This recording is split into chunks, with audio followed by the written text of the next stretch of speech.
Hello, Malcolm here. Now, we talk about testing students. What about testing the teachers? That's what we're going to be talking about today in Tuesday Teaching Tips, episode 325, the 11th part of our current series on the 10 commandments of effective teaching and preaching. And the 10th commandment is that tests are not only for students. What we're dealing with in this series is trying to be effective in our preaching and teaching, just like Paul and Barnabas in Acts chapter 14, where they spoke so effectively that a great number of Jews and Greeks believed. That is my aim. It's yours, isn't it? If you're a preacher or a teacher, not just to teach what is true, but to teach in a way that is effective, has an effect on the people we're speaking to. And that's the privilege we have, but it's also a responsibility to grow. How do we do that? And today I want to talk about the significance of, in a sense, testing the teachers, not just the students. Now, point of clarification first.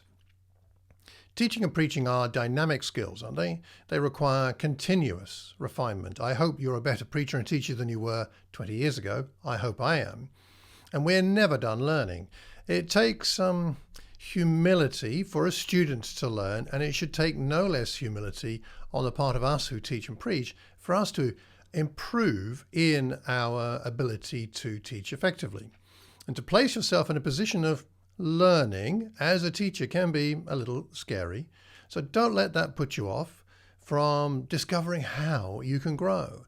Your security in God is what matters, not what your students think of you. So with that in mind, I have 12 tips. Yes, it's a lot of tips for one episode, but I'm going to give you all 12 because I think they're all relevant. So I got 12 tips for teachers to grow.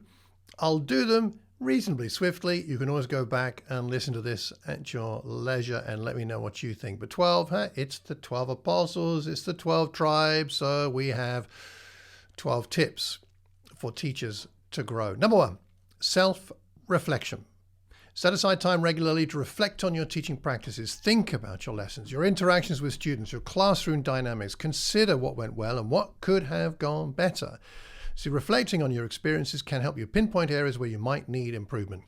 I would suggest you do that just as you go away from your church service or your teaching session. As you walk away, reflect, and then do so again later, which we'll talk more about in a moment. Secondly, solicit feedback. Ask for feedback from colleagues, from mentors, from people who might supervise you, even from your students, your teaching or your congregation. Constructive feedback from different perspectives can provide insights into areas you might not have considered. So be open to receiving, of course, both positive and constructive criticism. That's where your relationship with God is so important. Thirdly, recordings, video and audio. Record your teaching sessions, review the footage or the audio, watching yourself. And this is particularly helpful. Not just the audio, but watching yourself can reveal your body language, your classroom management, your teaching techniques you might not notice while you're in the act of teaching. I remember the first time I ever saw myself preaching on video. It horrified me, but I learned so much. I still remember it to this day. It can be a very powerful tool for self-assessment. Fourthly, peer observations. Engage in peer observations with other teachers. One of the most useful things to me in my involvement with the AIM School, the Athens Institute of Ministry for the UK and Ireland and our teaching programs is to get the feedback from my fellow teachers like Douglas Jacoby and Andy Boachi. Observe their teaching, have them observe yours. Discuss what you both observed, including strengths and weaknesses. Collaborating with your colleagues can offer fresh perspectives on your teaching methods. Fifthly, formal evaluations. If you've got a situation where you can do this as a way of gathering feedback. Perhaps get a form put out there. Perhaps you've got a quarterly review with somebody who can help you to be objective about how you're growing, how you're dealing with your weaknesses in your preaching and teaching. Take the evaluation report seriously. Consider the suggestions for improvement that come that way. Sixthly, student feedback. Get feedback from your students. Perhaps you have to do it through an anonymous survey. That's fine. Or perhaps an open discussion.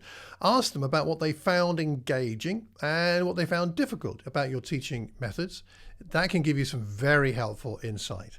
Seventhly, professional development, something close, very dear to my own heart. Attend workshops, seminars, conferences, training sessions connected with preaching and teaching. These opportunities can expose you to new techniques and approaches, helping you to identify areas where you could enhance your skills You can get some of that on YouTube and other places like that, but also going physically to conferences and things like that and observing teaching and people who are professional in that area can be very helpful. 8th, keep up with research.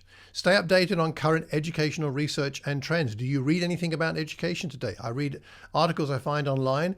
I did a module in Christian education. It's very helpful to me. Stay updated. It'll help you identify gaps in your knowledge, areas where you might not be using the most effective strategies, because teaching is a science to some degree and it is still developing, and we need to be in touch with that. Number 9, set yourself some goals. Identify specific areas where you feel you could improve. Set goals for yourself. For example, you might want to focus on improving classroom management. You might want to improve your student engagement or assessment methods. Having clear goals can give you a sense of direction. Number 10, experiment and reflect. Don't be afraid to try new teaching methods or approaches. Experimenting with different strategies can help you to identify what works best for you and your students and your teaching style, because we're all a bit different.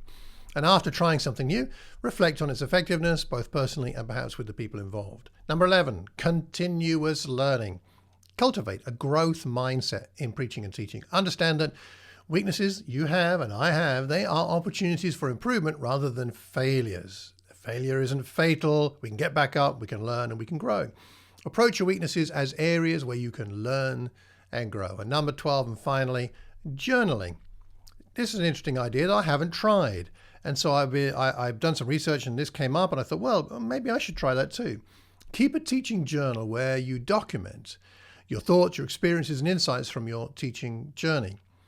Get out a piece of paper, or perhaps you have a specific journal you could use, and each time you teach, just write down afterwards a few thoughts. That can help you track your progress, and it can identify patterns in your teaching practices. That's number 12. Right, you've had all 12. What do you think of all of those? You might want to go back over and think about them a bit more. Remember, just to wrap up here, that assessing weaknesses is a continuous process. Growth takes time. It's not all about what happens in the moment, in next 5 minutes, next 5 days, next 5 months. Be patient with yourself. When I think about what I was like 5 years ago, 10 years ago, 30 years ago, it horrifies me. But that's growth. It should, in a sense, horrify us because we realize we've grown and learned many things. So be patient with yourself. Commit to ongoing improvement. And by the way, don't try all these 12 tips at once. It will be overwhelming. Pick perhaps one that resonates with you, or perhaps one that you've heard other people say to you, ooh, maybe you should try this, or this might be useful.